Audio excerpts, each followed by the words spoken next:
तरह तरह की बात होती है कि आपका नेता तो 9वीं फेल है। हम लोग डिबेट में जाते हैं तो पता चलता है कि आप बोला था कि आपका नेता 9वीं फेल है।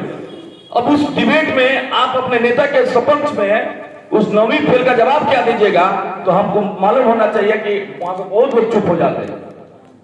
बात 9वीं फेल की नहीं होती है, योग्यता सिर्फ सर्टिफिकेट से नहीं होता। एक ग्राम का मुखिया, उसमें कितनी योग्यता है कि उस पंचायत को सुदृढ़ तरीके से चला सके, तो उसके लिए ग्रेजुएट होना जरूरी नहीं है। उसके लिए समाज में उसका प्रभाव कैसा है, यह होना बहुत जरूरी है। आज प्रशांत किशोर जो आए दिन राष्ट्रीय जनता दल पर बोलते हैं, हम इसलिए बता रहे हैं, बूथ कमेटी में मैं पहले चर्चा किया, क्योंकि बूथ कमेटी ही हमारा सबसे मेन कमेटी है। पंचायत अध्यक्ष ही जिला अध्यक्ष है और प्रखंड अध्यक्ष ही विधायक है, इस बात को मान लीजिएगा। अपने आप को अगर चुनाव में तेजस्वी यादव समझकर चुनाव नहीं लड़ेंगे हम लोग, तो निश्चित तौर पर इस बार भी हम लोग सत्ता में नहीं आ पाएंगे, अपने नेता को मुख्यमंत्री नहीं बना पाएंगे। यह बहुत जरूरी है कि हमको काम कैसे करना है। ये नहीं बताना है कि जिला अध्यक्ष के सामने कैसे लेटर भर दिए, नाम बता दिए, कह दीजिए सर हम आपको दे दिए, अपना हो गया, हमारा काम खत्म।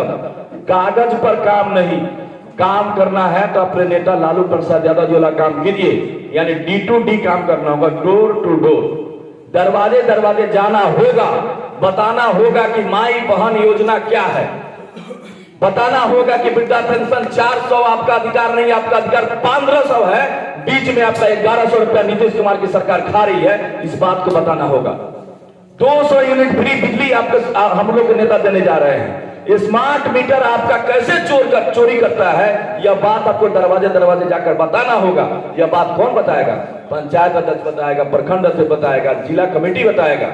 आप लोग कार्यक्रम रखिए, हम लोग चाहते हैं कि आप लोग पूरे जिला में कार्यक्रम रखें, पूरे प्रखंड पंचायत में कार्यक्रम रखें, एक प्रखंड नहीं पंचायत में पंचायत रखें। हम लोग आएंगे और आपके ताकत में ताकत भरेंगे, तो आपकी बाहों को मजबूत करेंगे, कंधों को मजबूत करेंगे कि आप चुनाव में लड़िएगा और लोगों के सामने बोलिएगा कि हमारा नेता 9वीं फेल तो है, लेकिन योग्यता जो है आपको नीतीश कुमार से बेहतर, जो 17 महीना में, जो 17 साल से 20 साल में नहीं हो, जो 17 महीना में 5 लाख हमारा नेता सृजन करता है नौकरी, यह ताकत है हमारे नेता में, दूरदर्शी सोच है हमारे नेता में।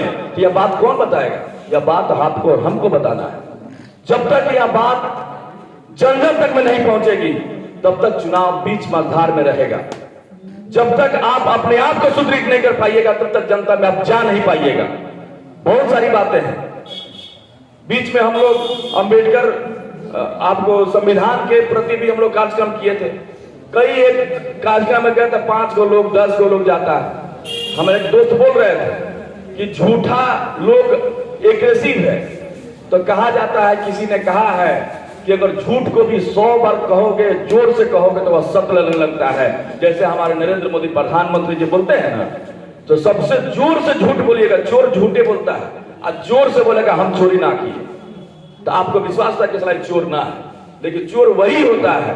लेकिन हम लोग के पास तो विकल्प है, हम लोग के पास मुद्दा है कि शिक्षा का मुद्दा है, किसान का मुद्दा है, महिलाओं का मुद्दा है, बहुत अनेक मुद्दे हैं जिस पर हम लड़ सकते हैं। लेकिन यह बात अभी हमारे प्रभारी साहब बोल रहे थे कि कार्यक्रम लगाना है, तो कार्यक्रम लगे, लेकिन उस कार्यक्रम में महिलाओं की भागीदारी, जो गांव समाज में, अब जान लीजिए भारतीय जनता पार्टी शिव चर्चा करवाती है। भारतीय जनता पार्टी जो है अनेक तरह का, जो संविदा पे जो बहाली है, नीतीश कुमार आपको आशा पर, सेविका सहायिका पर निर्भर है, कि उनको लगता है कि महिलाएं घर घर जाती हैं, और एक महिला अगर घर घर में घुसने लगे तो निश्चित तौर पर आपका वोट खराब करेगा। तो सबसे पहले महिलाओं को भी समझाना जरूरी है। अपने गांव में जो चाची हैं, बहन हैं, दीदी हैं, माता हैं, उन सबके पास बैठना होगा। अगर आप कुछ नहीं करते हैं तो सुबह, अभी शाम, अभी ठंड का समय है, आप जाके उनके दरवाजे पर बैठिए, आग तापिए, लेकिन उस आग तापते समय ये जरूर बोलिए कि आपका जो है माई बहन योजना जो है तेजस्वी जी ला रहे हैं 2500 रुपया। मतलब कार्यक्रम करने से नहीं होता है। अगर आप 5 को जोड़ते हैं तो वह 5 आपको 25 को जोड़ेगा, वह 25 आपको 125 को जोड़ेगा, आपका श्रृंखला बढ़ते जाएगा, हमारी ताकत बढ़ती जाएगी और हमारे नेता को मुख्यमंत्री बनने से कोई रोक नहीं सकता है। इसी जज्बे और इसी ताकत के साथ आगे बढ़िए, अपने आप को कमजोर मत समझिए। इसी के साथ हम अपनी वाणी को विराम देते हैं। जय राजद, जय बिहार, जय तेजस्वी जिंदाबाद।